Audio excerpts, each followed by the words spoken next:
Good evening, everybody. I love this energy, and it's a really serious topic for why we're here tonight.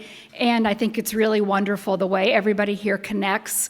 And we're finding people knew each other that didn't know that they were going to show up here tonight, and new connections are already being formed. And so thank you, and thank you for being here. So I'm Jana Jones. I'm the president and CEO of the Family Institute at Northwestern University. And again, thank you for being with us tonight. I do want to offer a special thank you to our chair of the board, E.T. Franklin. E.T. is hosting all of us tonight here at this beautiful Arts Club of Chicago, so thank you. We're honored to be joined this evening by our alumna, Vienna Farron, licensed marriage and family therapist, and Dr. Nancy Burgoyne, our chief clinical officer. And really the evening is going to be for you to hear from both of them in just a few minutes. Before we begin, though, I'd like to recognize a group of individuals whose guidance and generosity are essential to our work: our board of directors, our past board members, and our life trustees. Your time, talent, and commitment really make evenings like this possible and so much more. So would you please stand, our board members, our life trustees, and our past board members.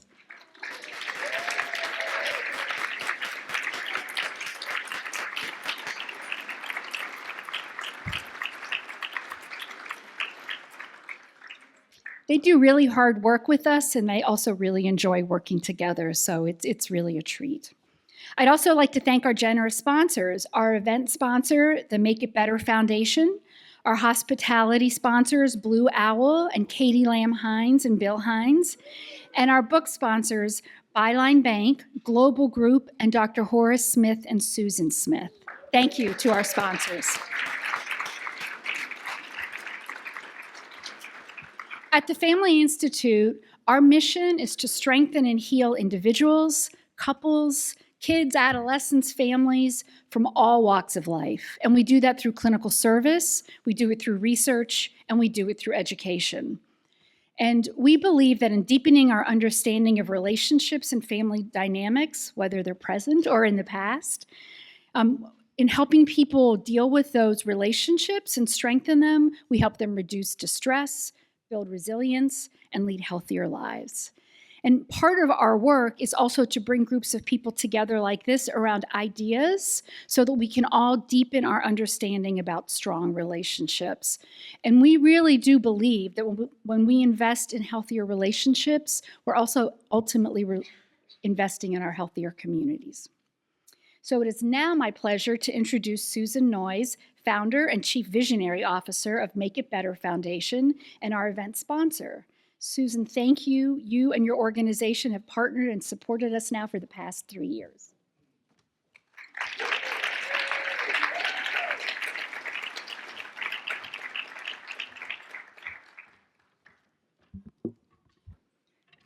I second you. This is an amazing energy and group in the room.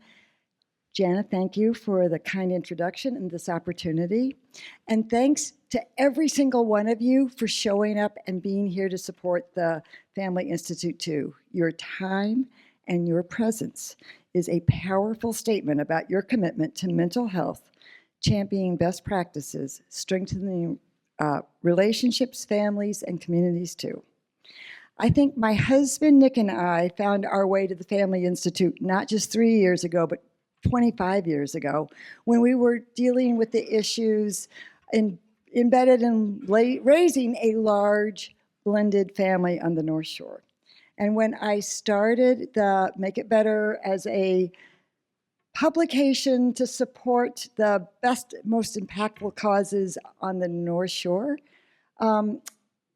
being honest storytelling around mental health challenges with as much humor as you could add to it was really important. For me, my perfectionist mothering ways might have led to some of those issues that led to working with the Family Institute. When we turned the Make It Better into a foundation 3 years ago that identified, supported, and promoted the most impactful nonprofits across the country in their space, including mental health. It was easy for the Make It Better Foundation to identify the Family Institute as one of them, alongside of the Yale University Center for Emotional Intelligence and the Greater Good Center in San Francisco. So we are all about the power of storytelling and social digital connection. And I love it. On the way up here, I met Walker Statler, who I guess is the handsome, soon-to-be son-in-law of a longtime board member.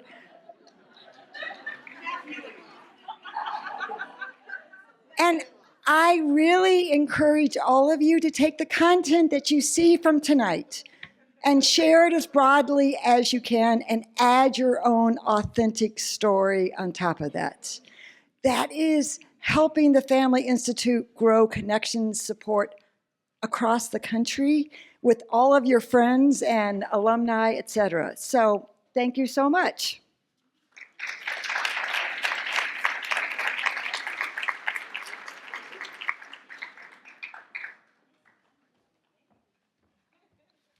Thank you, Susan. It's now my pleasure to introduce tonight's speakers. Dr. Nancy Burgoyne is the Chief Clinical Officer at the Family Institute. She's a board-certified couple and family psychologist with more than 40 years of experience providing direct service to clients. Dr. Burgoyne is a faculty member in the Master of Science in Marriage and Family Therapy program at Northwestern and is a leader within the Family Institute. She created and leads our Clinical Practice Advisory Council and leads our Measurement-Informed Care practice. Dr. Burgoyne is committed to approaching each of her roles with cultural humility and believes that every human being is worthy of compassionate witnessing. And joining her in conversation is Vienna Farron, a licensed marriage and family therapist and one of New York City's most sought-after relationship therapists. She's practiced therapy for more than 20 years and is the founder of the group practice Mindful Marriage and Family Therapy. Vienna received her Master's of Science in Marriage and Family Therapy from the Family Institute at Northwestern University and trained extensively at our Betty D. Harris Family and Child Clinic. You'll find a signed copy of Vienna's national best-selling book, The Origins of You, on your seat. Please join me in welcoming Dr. Nancy Burgoyne and Vienna Farron. I'm going to start. This is a good Can you hear me okay? Terrific. I want to take a minute to recognize some folks in this audience. We have some of our fabulous student therapists in this audience working right now in the Betty D. Harris Clinic. Can you raise your hand? Yeah! We love you. We also have a number of supervisors, including, if I'm not mistaken, one of your former supervisors here. Where are you, Janet? In the audience. Your group supervisor, go figure. So we are just so delighted and so grateful for you to sort of enter this conversation with us, and happy to have you here. So when I get a new book, the first thing that I do is I go to the reference section, because I'm going to see, where's this coming from? Where's Vienna taking us here? And it was really heartwarming and reassuring to see the incredible, theoretically grounded work, scientifically informed practice guiding the insights in this book. And we know that we trained you well. You trained me well. We trained you well. So we knew that what we would be bringing today would represent a long tradition in behavioral health, in psychiatry, in psychology, but you are a gifted translator. You are a gifted translator. It is not easy to take those big, hefty ideas and studies and all of that and move it into accessible, relatable, modern language. And you've done that so incredibly well. I really respect that. Thank you. So can you start us off a little bit, like, how did this get going for you? What's your personal professional journey because they're always woven, especially with us therapists. Yeah. They're always woven. Okay, we'll take a little bit of the long route. Okay, we'll take the long I'll route. start you in 7th grade when I took an aptitude test which said that I should either be a marriage therapist or a sports psychologist. And then I, meandered my way through life a bit and got a psychology degree. So I was one of the people, where the friends come to you for relationship advice kind of all the way through, which I think a lot of therapists are I was the friend who everybody came to talk about the relationship stuff. So I was that. But I went to undergrad and I graduated with a degree in psychology and a boyfriend who lived in Chicago. So I'm on the computer and I'm like, okay, how can I get myself to Chicago? In what way does this make sense? And I stumbled upon Northwestern's program in marriage and family therapy. A boy got me here. And it's so funny. I had sent in everything to the program, or so I thought, and I hadn't heard. So I call up one day. I'm like, hey, how's the application process going? And they're like, oh, we haven't reviewed your application because it's incomplete. I'm like, what do you mean it's incomplete? Apparently undergrad hadn't sent the transcript. They're like, it's almost full. Like, can I please send it? Yes, you can send it. I get a call a couple days later. We'd like to interview you. I was on my senior trip when I had to do the interview. Oh, You can only imagine. that's right. I do the interview, I get accepted, boyfriend breaks up with me. And I'm like, I'm going to Chicago. I thought I was going for this guy. And so I arrived. And, I'm so grateful. I'm not just saying this. To go into school to become a therapist obviously is an education, but it really is many years of your own personal therapeutic work. I know the students know this, right? Right? It's like you feel like you are in deep therapeutic work as you dive into all of this stuff. And I was 21 when I started at TFI. Which is so young. It's so young. It is. And I, my professors, advisors, supervisors, everyone, bless them, because I really understood, this concept makes sense. When I went online to read about the mission and the belief system of TFI, I was like, yeah, I get this. This lines up with the way that I think. We are affected by the systems we grow up in, et cetera, et cetera. Makes all the perfect sense for everyone else but me. I'm the exception. My parents went through a 9-year divorce process that started when I was in 1st grade. And when I started grad school, I said, it didn't affect me at all. I'm good, I'm fine. They are friends now, which was true. And we do holidays together and they drive in the same vehicle together. All is okay. There's nothing to see here. Nothing to see here. Oh, and I gripped onto that for a really long time. So my journey, it's the education, it's the professional. I could lead people only so far in the clinical work because I still had so much resistance to being able to say that I was affected by something that happened in my past, and that something in my past might still be leading my life in some ways that I didn't quite recognize today.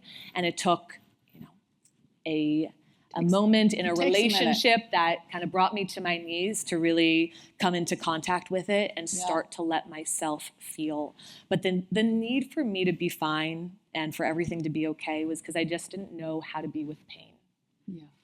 And I needed to just stay as far away from it and pretend like everything was fine, because the idea of having to feel, right, as basic as that might sound, the idea of having to feel, I didn't know how to do that. My whole life was spent avoiding it and sidestepping it and just being good at sports or good at violin or good at this. That was my adaptation.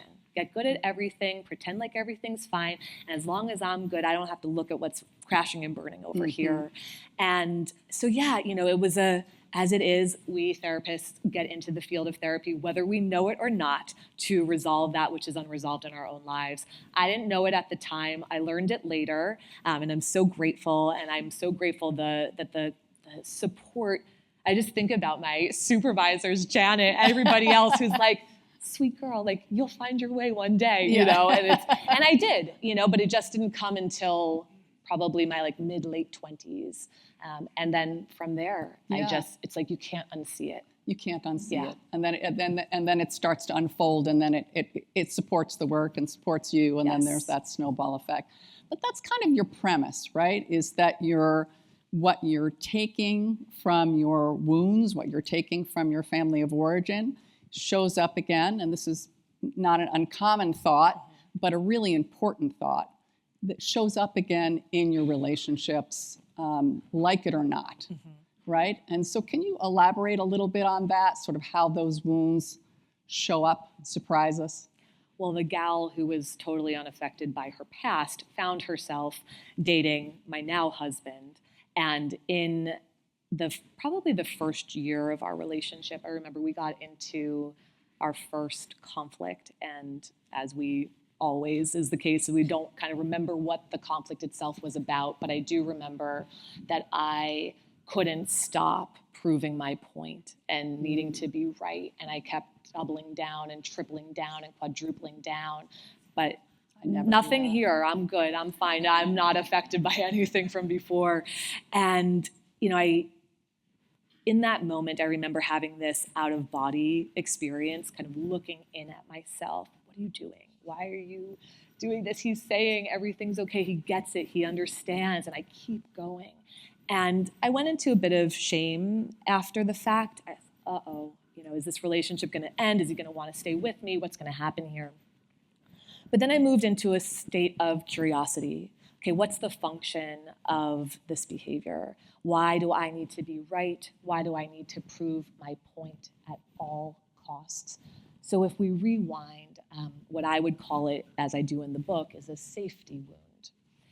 I grew up, as I mentioned already, my parents went through this horrible divorce that was really dragged out. And my dad was somebody who was quite manipulative, and he gaslit, and he was really quick with his words, and he was masterful. And as an only child, I remember watching them engage this way. And when I looked back, I realized that because he could be right always, I slotted that into a space that said being right meant safety, and being wrong meant unsafety, lack of safety, right? Because my mom just couldn't keep up with the masterfulness of all the places that he would go. And it was really hard to watch the end result product of what that did to her. And so being right meant I'm safe. Being wrong means, danger. And so fast forward back to this relationship, I have no idea what the conflict is about, but I could gather that we probably disagreed on something. And so you're telling me that I'm wrong. And my nervous system is saying, that's dangerous. That is a red light going off. The alarm is sounding because it is familiar enough that's saying, is this guy gonna play you like that? You know, what's gonna happen here?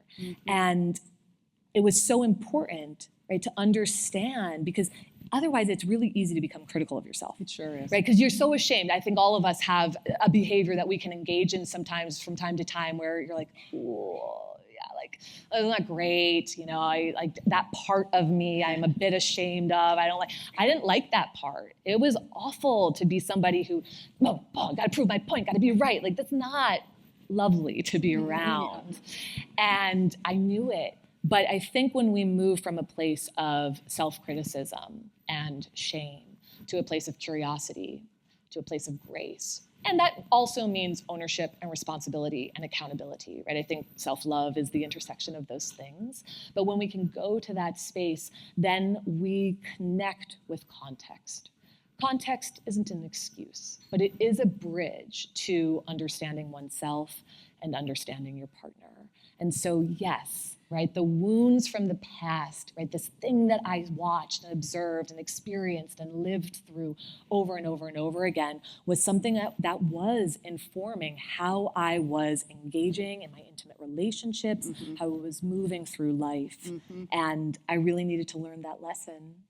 Yeah, and you define for yourself sort of this discrete event. You look at the divorce, you look at your dad, you look at your parents' interactions and what you were observing.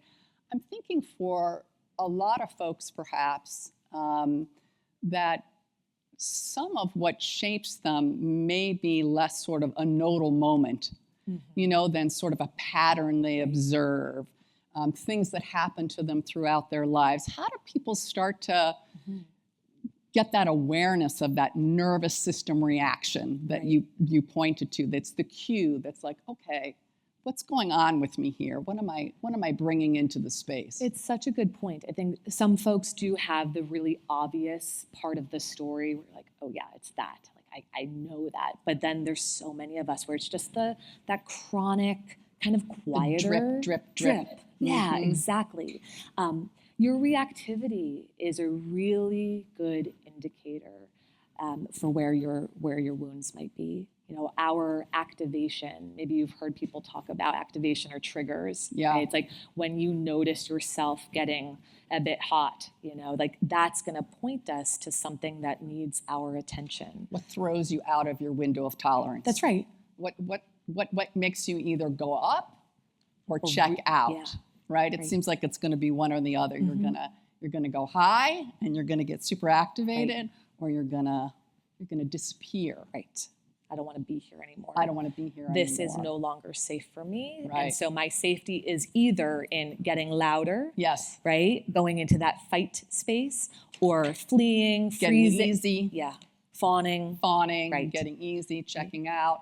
So it's the invitation to ask ourselves, what do we notice? When we scan our experiences and our relationships, what do we notice? I love the question of what is familiar about this, right? Yeah. Like it doesn't have to be apples to apples, right? Like sometimes people are like, well, it's not exactly that. Yeah, it doesn't need to be exactly the thing that you experienced, but that there's a flavoring, right? That there is a familiarity here. And I'm like, I kind of know this thing, right? Yeah. And I think I name 5 wounds in the book, which I think helps give language for people where you say, oh, maybe it is my worthiness wound, right? If I struggle to feel worthy, if I struggle to feel good enough, if I struggle to feel valuable, if I'm somebody who needs to be a perfectionist or a performer or a pleaser or the comic relief in order to get love, connection, intimacy, presence, validation, etc., right? Like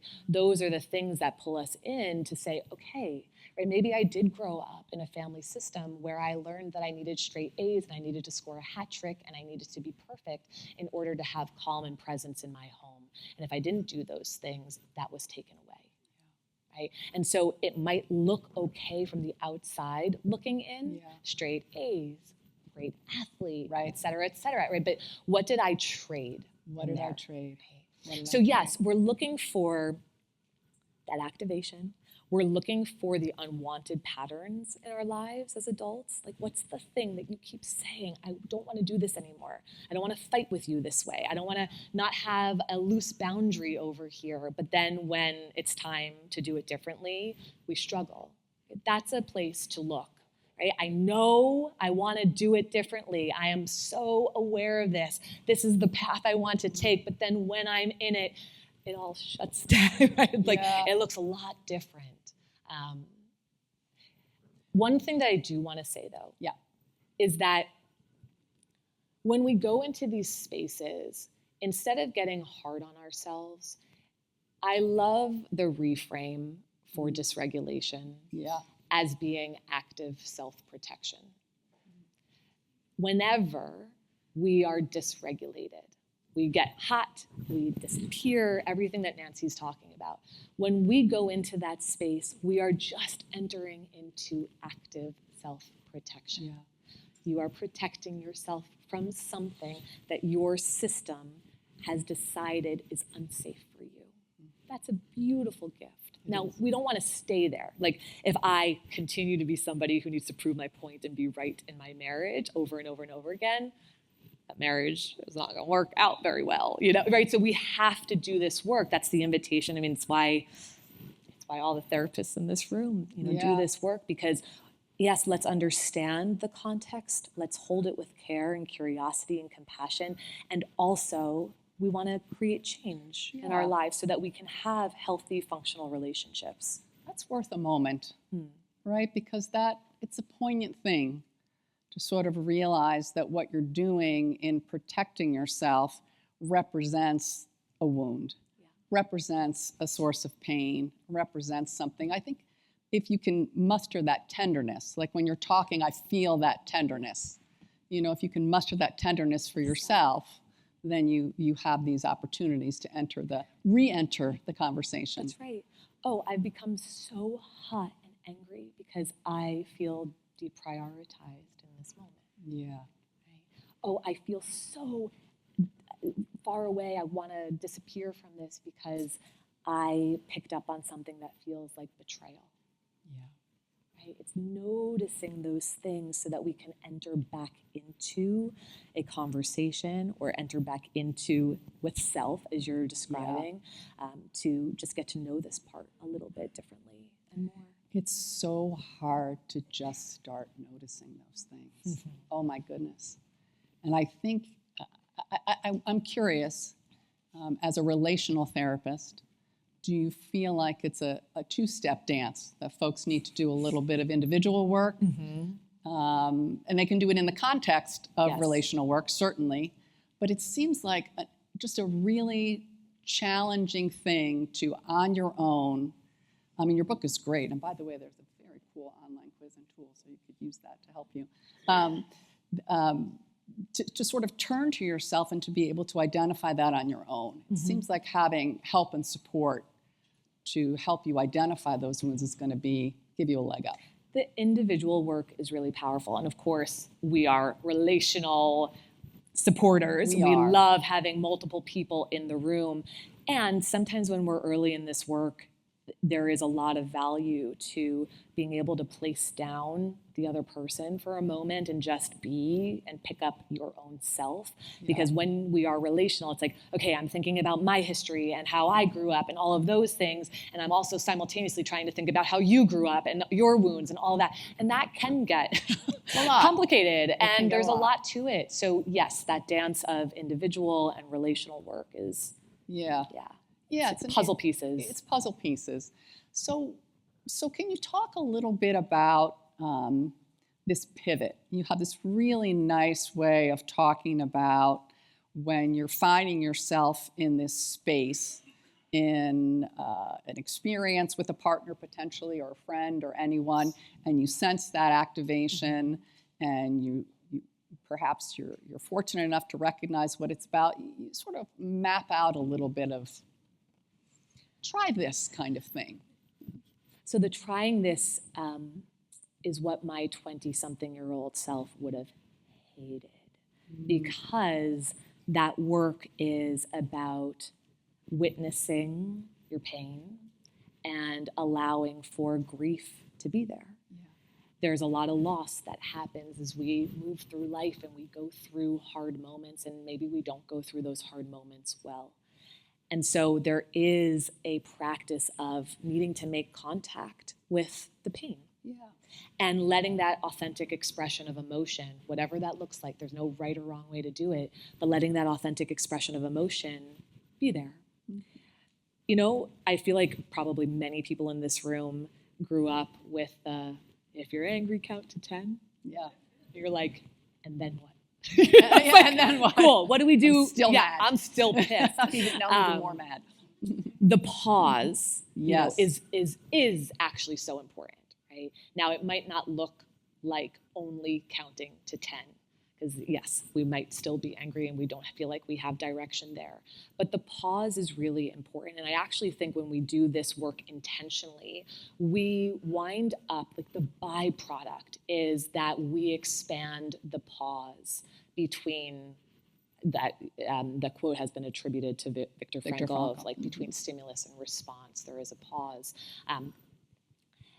Between that activation and what you do in response to it, we need to expand that space, because how quickly do we tend to react when the activation happens? usually quite fast. When we do this work intentionally, the byproduct is that it grows the space between. When we understand that, oh, this sensation that's happening here, oh, I know what that is. I think Nancy and Vienna talked about that thing called dysregulation. Oh, I'm just moving into a space of self-protection. Oh, and I think they said, should I get curious about it? I should get curious about it. What the heck? And then I get curious about it, and I try to understand the context that's playing out in this moment. When that pause gets expanded, it moves us into a place where we get to choose how we re-enter. I like to define healing as the shift from survival to choice. And so our goal is to get to a place where we are choosing. We are in the driver's seat, where I am anchored in here. I am aware of all the things that are happening, and I am choosing how I'm going to engage in this next moment. And when we do that, we get to choose differently. Yeah. Right? That's the beauty of it. Yeah, it and it's hard. Like, please know that everything that we're talking about here is not an easy thing to do. But every time that we practice this, every time that we do it ever so slightly differently, you are collecting a data point for yourself that says, oh, it can be this way. It doesn't have to be that way. Right? And as we have more and more disconfirming experiences that say, yeah, it doesn't have to be this way. You can do it slightly differently. Over and over and over again, it builds a new way of engaging. Now, it's not going to be perfect. I still prove my point sometimes. Like, it's going to happen, but I am aware of it, and I get back to my repair much sooner. Yeah, makes sense. I like you framing it as a practice. It has to right? be. Because it's in the return, right? We know this from all kinds of traditions. It's in the return, the coming back to it. And can you sort of give an illustration of how in a couple's relationship you might establish with your partner, we're gonna bake in these pauses. You know, we're gonna be intentional about when we find ourselves in self-protection mode. We're gonna bake that in. Well, we do not make the rules when we're in the conflict. Correct. It does not go very well when you're heated and you're like, we got to pause right now. Like, Unless you're a therapist, then you stop action and you tell everybody what to do. Tell us more, Nancy. It works very well. Yeah. To create the rules, if you will, outside of conflict, right? To really talk about this when you're not in the moment. How do we want to try to do this differently? And again, when you're in the moment, you might say, screw that. Yeah. But at least we are naming what we want it to look like, trying to hold ourselves accountable. One of my favorite tools is recording a voice memo when you are in a great place.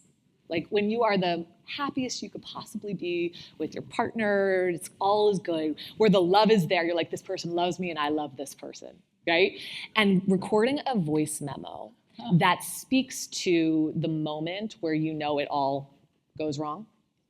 So that when you take your pause and you go for your walk, you go out into nature, you move your body, whatever it is that you wind up doing, that you can listen to this person who loves you and cares about you and wants to return to you.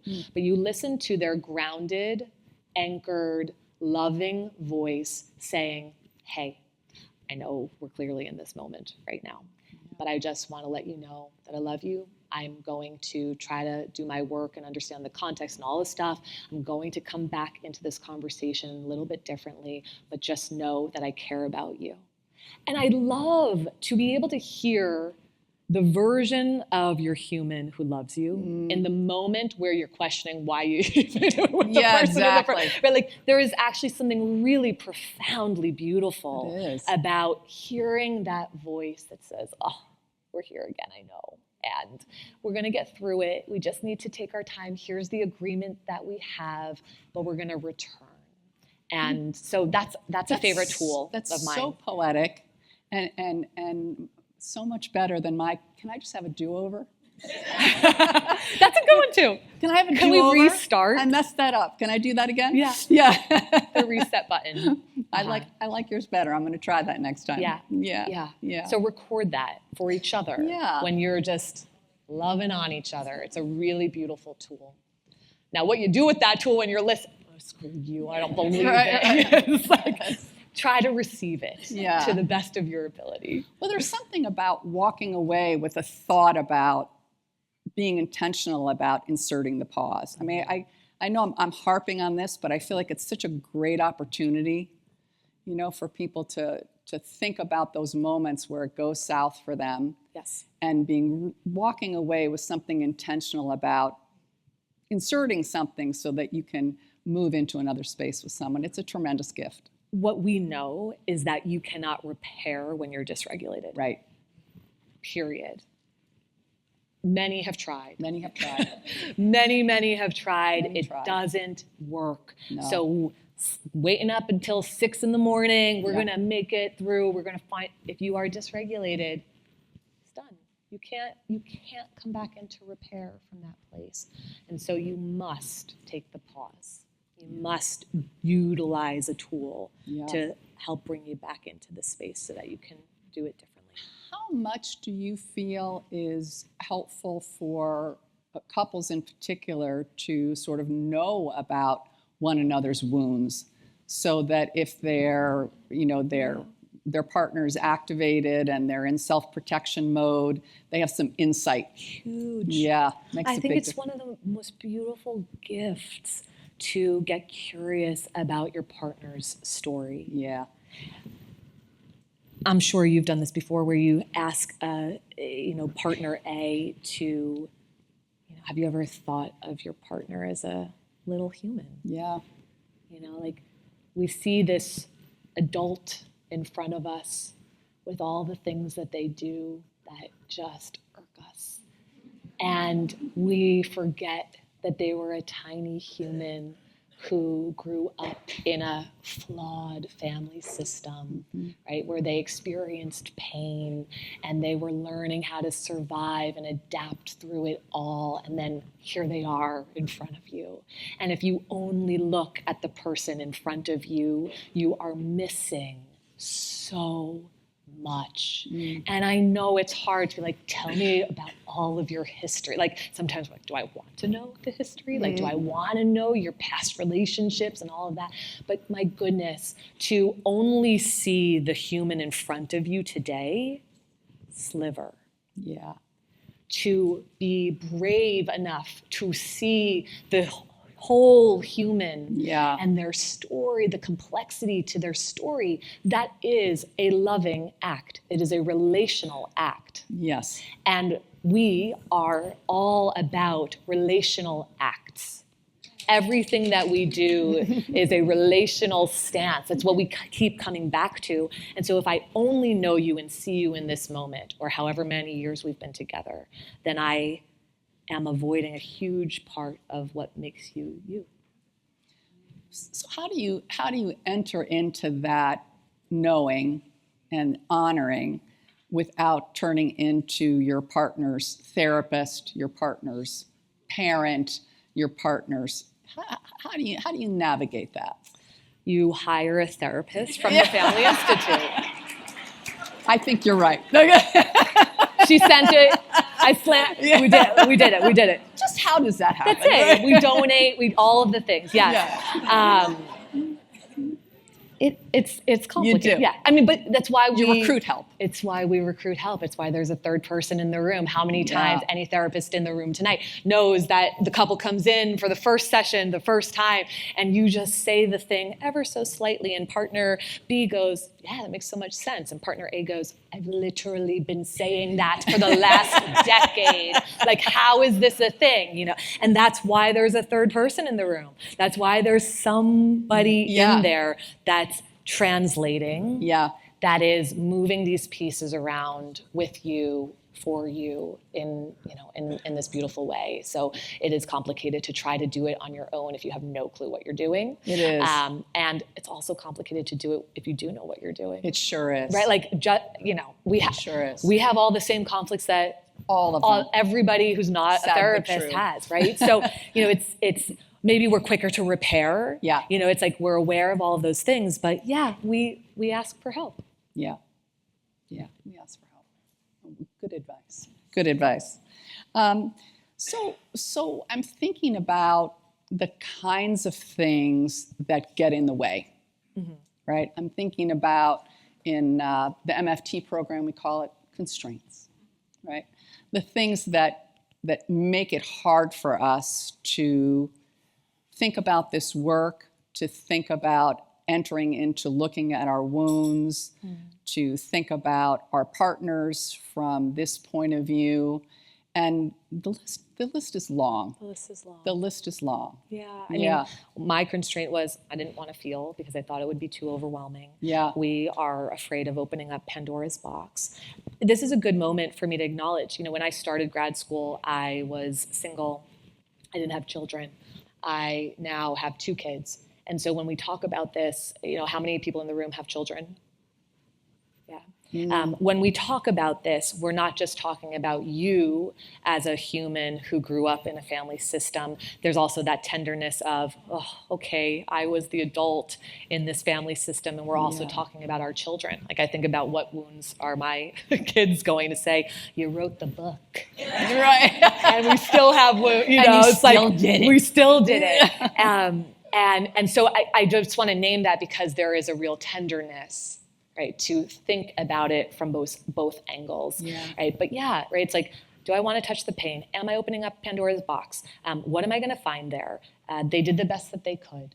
I don't want to be ungrateful. They were much better than their parents were to them, right? Like, I think about the loyalty. Loyalty right? I think piece. about loyalty to your family, loyalty to your parents, loyalty to your story, to your history, and all that folks have went through, and the sense of feeling small or petty, to be naming things and somehow blaming.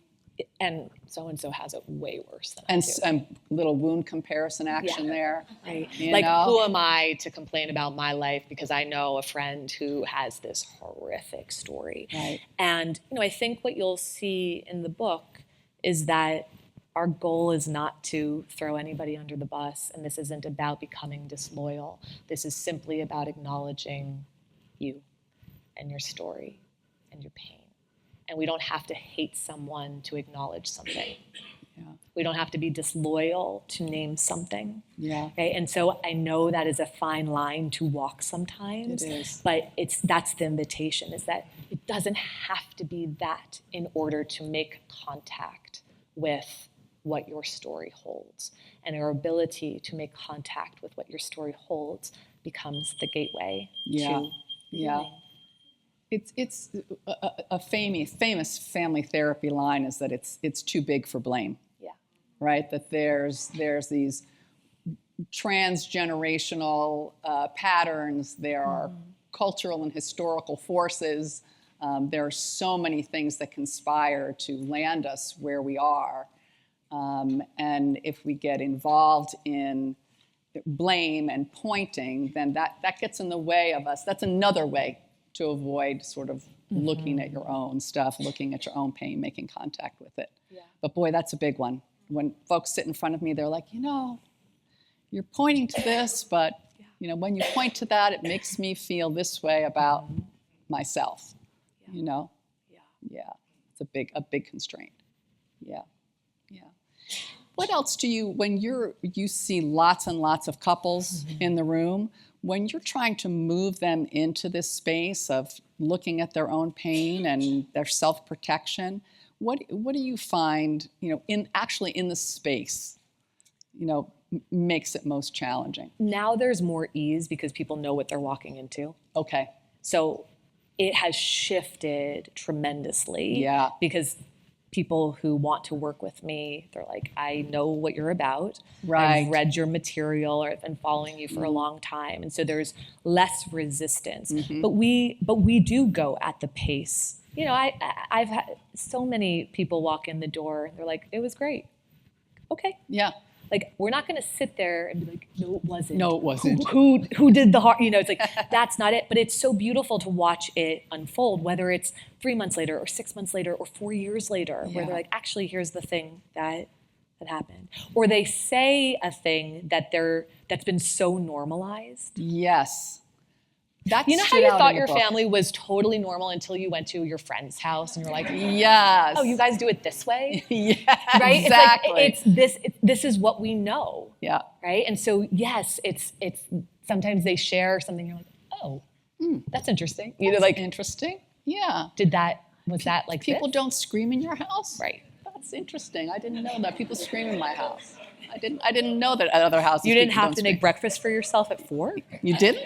Yeah. Yeah. Okay. Yeah. Uh-huh. I appreciated in the book how you walked some of the clients in the book through their process, and really honoring people unfolding and giving themselves the space to do that in a generous and a patient way. So I think that's a useful thing for people to recognize.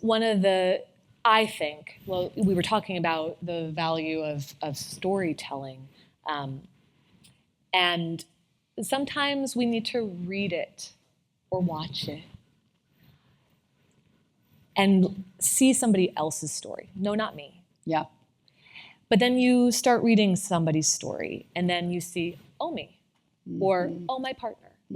And the wall is a bit down. And so my hope is that when you read this book, that you find yourself or someone you love on the pages. And maybe that's going to speak back to you, even if there's, like, I'm not sure where to start, or what is my wound, or I don't know if this is for me. Yeah. But I think storytelling is one of the most beautiful gateways to this. It's a nice entree into the work. Yeah, it makes a lot of sense.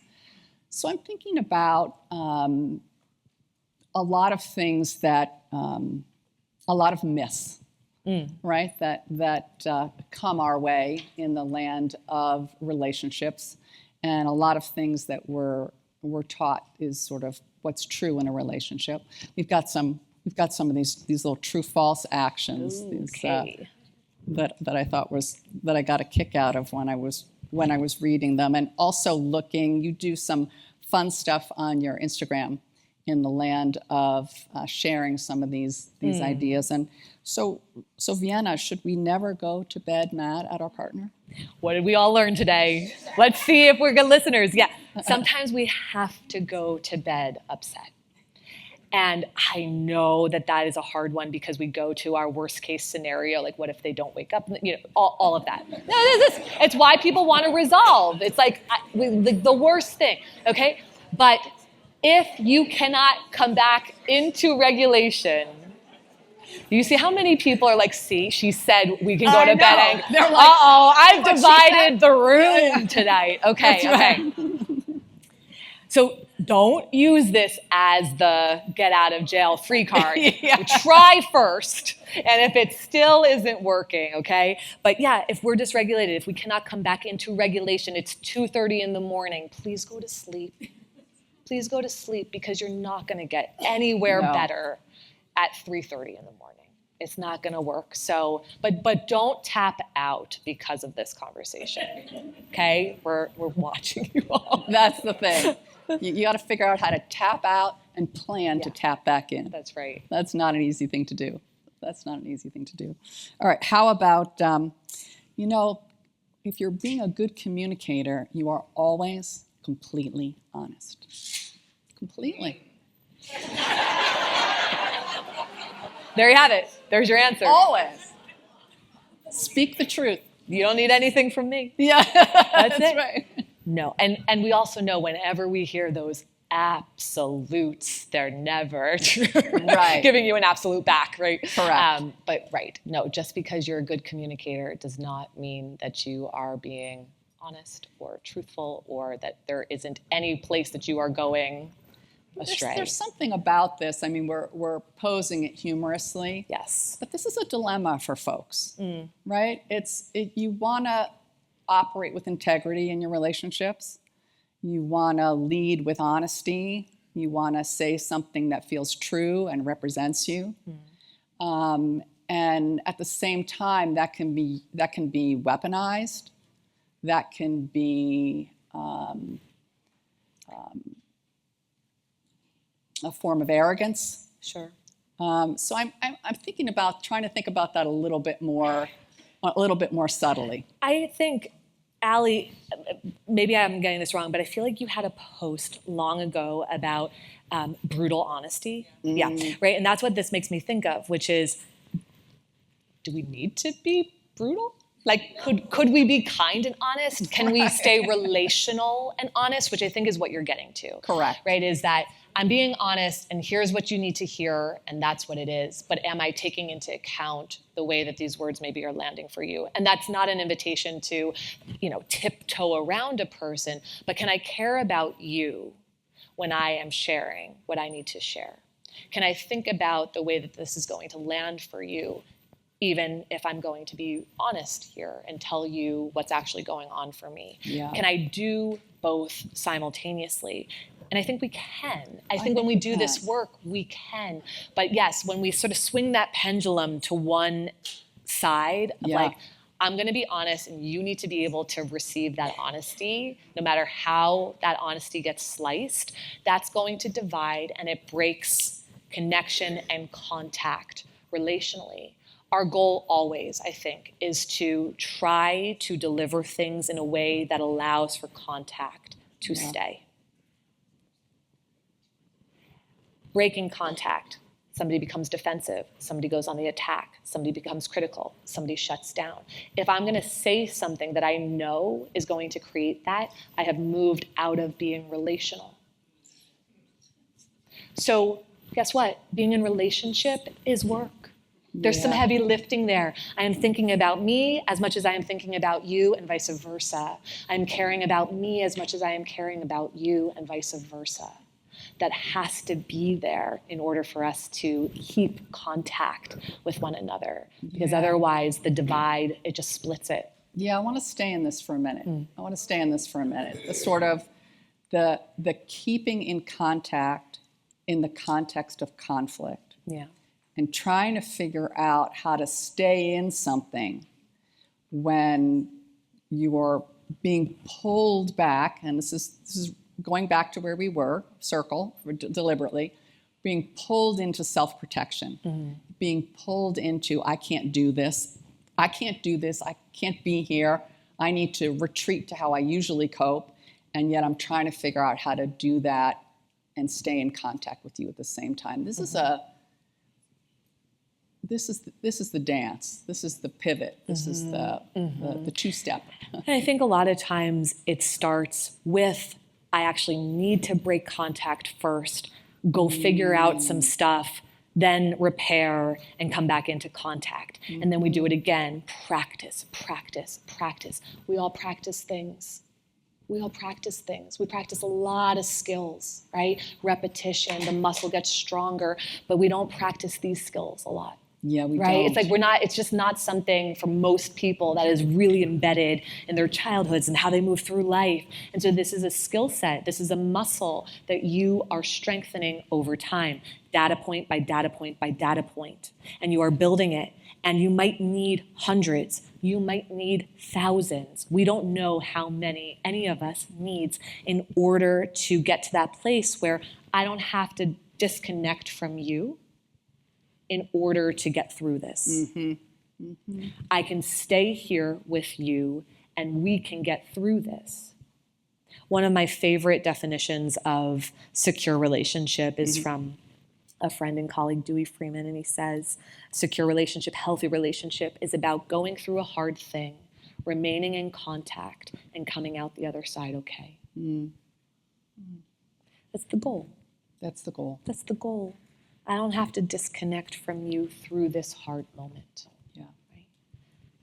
And I do think the majority of us need to start. We probably do start disconnecting in those hard moments first. Like we don't just snap our fingers or attend something like this and you're like, okay, I'm implementing it and it's great. But it's that commitment to the practice of doing this over and over and over again so that your nervous system builds the belief and the safety and the trust in, oh, like, honestly, when I think about my relationship, and I think about the beginning when we would go through a hard moment, like, oh gosh, what's going to happen? You know, like, is he going to be upset? Is he going to leave? Da, da, da. And now, 10 years in, we go through a hard moment. I'm like, see you in a few. You know, it's like you Right. know, there's no part of me that thinks, oh, that was it. and that's such a beautiful. It doesn't remove the hard moments. Yeah. Okay, so it doesn't remove that we will go through hard moments for the rest of our lives together. We will face plenty of hard together. Yeah. But this many years in and doing this dance together, like, okay, we're good. We're good. Like, I'll see you, like, we'll get to the other side. Yeah. Creating that confidence that you can get to the other side allows you to enter into that. That's right. Into that in a different way. Yeah. That's fun. Yeah. That's fun. It is. Said Nancy Burgoyne. It is. I think it's fun. Do you think your partner needs to be your best friend? I think we need to have best friends outside of our partner. And I also think outside of myself, my partner knows me the best. Yeah. Okay. Yeah, because there's a lot of sort of debate about that. You know, it's like, does my husband or my wife or my partner, do they need to be my best friend in order for this relationship to work? And that seems like I don't know, like maybe a little bit of a setup, if you ask me. I think I really want to like you a lot. Yeah, I want to like you a lot. I want to really, really like you. But as Esther would say, right, like the partner is your best friend and your confidant and you're this and your lover and you're this. And like, I expect you to do it all. Yeah. And I think that's maybe what you're describing as the setup. Yeah. That we can't do it all for each other. And we need to have other community. And so I want to have many dear friends, and maybe it's how do we define what a best friend is, and maybe people define it differently. But I want to really, really like you on top of loving you. But I want to really, really like you. Yeah. And I want to be really known by you and know you really well. But does that make you my best friend? Like, nah. I think it's a distinction, though. There's a distinction in there because I think there's, especially if you're young and you're thinking about partnering, you kind of get these like, it needs to be this, it needs to be this, it needs to be this, it needs to be this, and it kind of sets people up, I think. Yeah. You want to set people up for a process that's going to keep them in contact with one another rather than sort of this list of do's and don'ts is what I'm taking from your book. Right. Yeah, makes a lot of sense. So one of the points that you made in the book that I found very moving was you said, you know, your life isn't out to get you. And sometimes it kind of feels like that, especially when you enter into this kind of a space when you turn and you look to some wounds and things that have gotten in your way, and they keep showing up in your relationships, and they keep seeming to undermine your relationships, and you're not getting what you want. And it can kind of feel like, why does it keep doing this? Why does it keep doing this? Is my life kind of out to get me? When can I sort of take the next step? And you talk about this really thoughtfully in the book. I think that if pain could speak to us, which it will if you'll listen, it would say, I am not out to get you, and I am not out to destroy your life, and I'm not out to irritate you or frustrate you by putting you back into this pattern over and over and over again, even though you wish for it to be different or you beg for it to be different. I think that if pain could speak, it would just say, I want your attention. I want your attention. And when you give me that attention, I can release my grip on you. Pain wants to be felt. As hard as that is for us sometimes, right? Pain wants to be acknowledged. It wants to be witnessed. It wants to be felt. It does not actually need you to linger there for a long time. You don't have to get stuck in that space, but it wants you to swivel your head and take a look at it and take a moment with it. Our pain from the past, you know, when we're little humans, most of us, just survived our way through whatever it was. We did not turn back around at pain at 5 and think, hey, like, let me witness you and grieve with you and like really spend time. That's not what we did. We survived it. We adapted. We found a path through. And I think sometimes when I just got to get on with life, and I want my life to look this way. Payne's like, hold on. Yeah, it is. Like, you don't get to just go live that life, this beautiful life over there, without taking a beat with me. Right? So can we all just turn towards it for a moment? You don't have to spend a long, long time there, but can you just spend a moment with it? Can you tip your hat to it? Can you be with it for a bit so that it can release the grip that it has on you? And really, we know this, is that when we do this work, life starts to change. Yeah. It really does. There's a gift in the pain. Yeah. And I think that it's, you say that so well. And I think that I wanted to make sure to say that with warmth and with care. Because when you have a talk like this and you're inviting people to turn and look at a wound and to look at their pain, you have to sort of honor what you're saying, which is that the beauty and the gift and the release and the opportunity in that. So I really appreciate it. Yeah. Vienna, you are a gifted translator of big ideas. And we are so incredibly grateful and delighted that you have graced our stage. Oh, thanks. Thank you. Welcome back. It's so Welcome good back to be back. Yes. Thank you.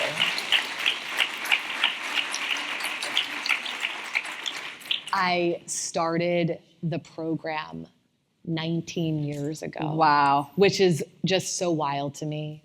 And I said this when I did a workshop with the board, where it's like, my 21 to 3-year-old self would just feel like, wow. It's like, this is it's incredible to be back here.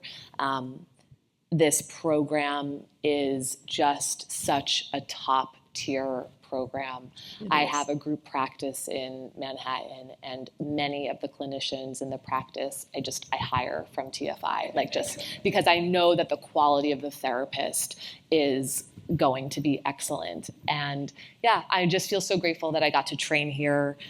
They just throw you in, you're like, but it's like, but you learn on the job, and there's something because what other way is there to do it? It's like, it's really, really incredible. And so thank you to all of you for being here, and for your support for the program, because it really goes a long distance. And yeah, I'm just grateful to be here, and grateful to all of the people in this room who have really impacted me and supported me and, really shaped me into what I get to do today. Well, we are proud of you, and we are so proud of all of you. And thank you, everybody, for coming tonight. Before we leave, I just want to say a few words about this beautiful experience. Please join me in thanking Dr. Burgoyne and Viviana for such an engaging and thought-provoking conversation. I'm E.T. Franklin, board chair of the Family Institute, and thank you all for being here tonight and for supporting our organization. This session reminds me of a quote from Gordon Parks that speaks to the endurance and family legacy. For those of you who might not be familiar with him, Gordon Parks was a pioneering American photographer, filmmaker, author, and composer, renowned for documenting 20th century American life, specifically focusing on civil rights, poverty, and the Black experience. He understood also well both the gift and the challenge of family legacy. The quote, "I've known both misery and happiness, lived in so many different skins, wondering about what brought me to this particular place." Vienna's work enables each of us to take a closer look at our family legacy. In order to move forward, to become our best selves, we must consider and understand our past. Vienna has outlined an approach that enables us to better understand the components of our family legacy, so we surface our best selves and move forward with confidence and pride. As we recognize Mental Health Awareness Month, we are reminded that this work extends far beyond a single evening. It continues every day in the lives and relationships of those that we serve. As our time within session comes to a close, we hope you leave with something to carry forward into your conversations, your relationships, and your everyday lives. I'd like to invite you to consider making a gift in support of the Betty D. Harris Family and Child Clinic. Your generosity helps ensure that more than 1,200 individuals, couples, and families can have access to high-quality care, regardless of their ability to pay. We invite you to stay and continue the evening with us. Refreshments and hors d'oeuvres will continue to be served through 7:30, and you'll have the opportunity to meet with Viana, who will be at our step and repeat adjacent to the back doors. We'll also keep raffle ticket sales open for a little while longer, with a drawing taking place just after 7 p.m., so there's still time to participate if you haven't already. And before we close, I'd like to remind our current and former board members to please join me up on stage for a quick photo. Thank you so much for all being here.